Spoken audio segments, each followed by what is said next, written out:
Assalamualaikum warahmatullahi wabarakatuh. Jumpa lagi di video pembelajaran IPS dengan Ibu Gina. Pada pembelajaran video hari ini kita akan membahas materi tentang faktor penyebab dan faktor penghambat perubahan sosial budaya. Mari kita simak videonya. Oke, perubahan sosial budaya yang terjadi di masyarakat tidak datang dengan sendirinya, melainkan ada faktor yang menyebabkan perubahan sosial budaya itu dapat terjadi. Ada dua faktor, yaitu 1. Faktor penyebab, 2. Faktor penghambat. Pertama, kita akan bahas faktor penyebab. Ada 7 aspek faktor penyebab perubahan sosial budaya yang harus kalian ketahui, yaitu 1. Bertambah dan berkurangnya penduduk, 2. Penemuan baru, 3. Konflik, 4. Terjadinya pemberontakan atau revolusi, 5. Perubahan lingkungan alam, 6. Peperangan, dan 7. Pengaruh kebudayaan masyarakat lain. Oke, selanjutnya akan kita bahas satu persatu faktor penyebab perubahan sosial budaya. Yang pertama yaitu bertambah dan berkurangnya penduduk. Indonesia merupakan negara yang memiliki kepadatan penduduk tertinggi. Salah satunya yaitu pulau yang kita tempati saat ini, yaitu Pulau Jawa. Mengapa sih Pulau Jawa memiliki kepadatan penduduk tertinggi? Ya, karena Pulau Jawa merupakan pusat pemerintahan dan perekonomian negara. Maka dari itu, apabila bertambahnya jumlah penduduk, akan bertambah pula kebutuhan negaranya, baik dari sarananya, prasarananya, ekonomi, teknologi, ataupun yang lainnya. Yang kedua, penemuan baru. Salah satu contoh penemuan baru adalah handphone yang kita miliki saat ini. Fungsi dari handphone itu sendiri adalah alat komunikasi dan interaksi yang tidak terbatas oleh ruang dan waktu. Sehingga dengan lewatnya handphone sebagai penemuan baru, kita bisa mengetahui pengetahuan di seluruh dunia yang selanjutnya dijadikan bahan sebagai perubahan sosial budaya. Yang ketiga, konflik. Negara Indonesia dikaruniai berbagai keragaman baik agama, suku bangsa, dan ras. Namun, di sisi lain, keanekaragaman tersebut membawa hal yang negatif seperti konflik ini. Karena konflik merupakan suatu pertentangan yang terjadi di masyarakat dengan perbedaan pendapat, kepentingan, ataupun sebagainya antara individu dengan individu, individu dengan kelompok, ataupun kelompok dengan kelompok. Salah satu contohnya yaitu GAM.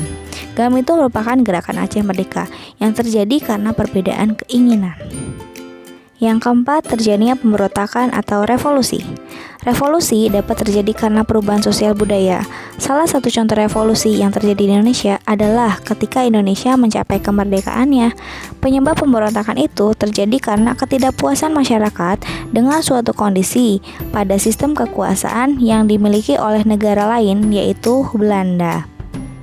Yang kelima, perubahan lingkungan alam. Perubahan lingkungan alam ini disebabkan karena faktor alam dan faktor manusia.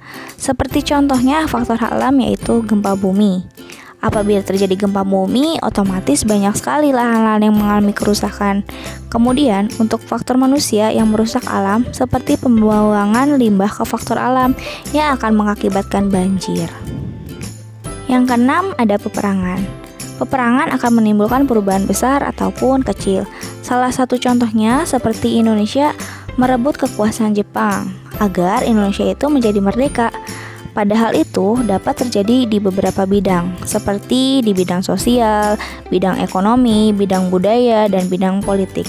Nah, pada bidang sosial ini terjadi di beberapa desa mengalami kemiskinan dan kelaparan. Kemudian di bidang ekonomi, sumber daya dan hasil pertanian dibawa oleh Jepang karena untuk senjata perangnya Jepang. Ya, kemudian budaya, bahasa Indonesia berkembang sangat luas. Dalam bidang politik, pemimpin melibatkan beberapa organisasi. Selanjutnya yang terakhir adalah pengaruh kebudayaan masyarakat lain. Kebudayaan dalam masyarakat mempunyai kecenderungan untuk saling mempengaruhi.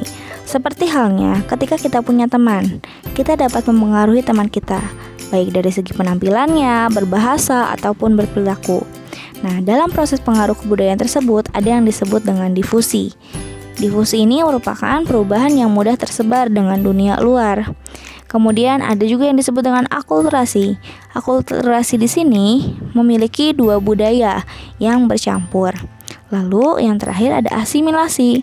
Kalau asimilasi ini hampir sama dengan akulturasi. Namun asimilasi di sini dua budaya bercampur, namun budaya yang satu akan hilang.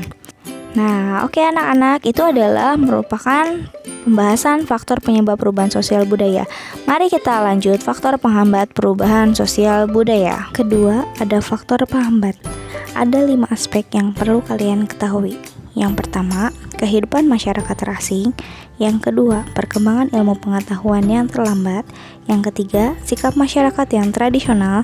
Yang keempat, adanya prasangka terhadap hal baru. Dan yang kelima, adat istiadat. Faktor penghambat perubahan sosial budaya yang pertama, kehidupan masyarakat terasing. Nah, keadaan masyarakat terasing ini karena kondisi daerah yang terisolasi dari jalur transportasi maupun komunikasi. Salah satu contohnya yaitu pada masyarakat Baduy. Yang kedua, perkembangan ilmu pengetahuan yang terlambat. Dunia pendidikan merupakan suatu modal utama atau suatu jendela bagi masyarakat untuk melakukan perubahan sosial budaya. Salah satu contoh yang ilmu pengetahuannya lambat ada di suku Anak Dalam Jambi. Yang ketiga, masyarakat tradisional. Masyarakat tradisional merupakan masyarakat yang masih memelihara dan mempertahankan tradisi kebudayaan nenek moyang. Salah satunya juga di daerah Baduy, yang masih menggunakan teknologi sederhana, sehingga tidak diperbolehkan menggunakan handphone ataupun televisi. Yang keempat, adanya prasangka terhadap hal baru. Prasangka terhadap hal baru ini biasanya terjadi pada golongan tua. Mengapa? Karena golongan tua itu sudah merasa trauma. Karena dulu Indonesia sudah dijajah oleh sekutu. Maka dari itu golongan tua trauma ketika ada dunia baru atau dunia orang lain atau orang asing yang akan masuk ke Indonesia. Yang terakhir ada adat istiadat. Adat merupakan sebuah pola perilaku yang diterapkan setiap daerah. Adapun contohnya yaitu kehidupan di suku Kajang di kota Makassar. Pada suku ini mereka masih menggunakan semua itu berwarna hitam seperti pakaiannya, sorbannya dengan menggunakan tanpa alas kaki. Itu saja yang Ibu bahas untuk faktor penyebab dan faktor penghambat perubahan sosial budaya hari ini. Semoga bisa bermanfaat untuk kalian. Semangat belajarnya anak-anak. Wassalamualaikum warahmatullahi wabarakatuh. Bye.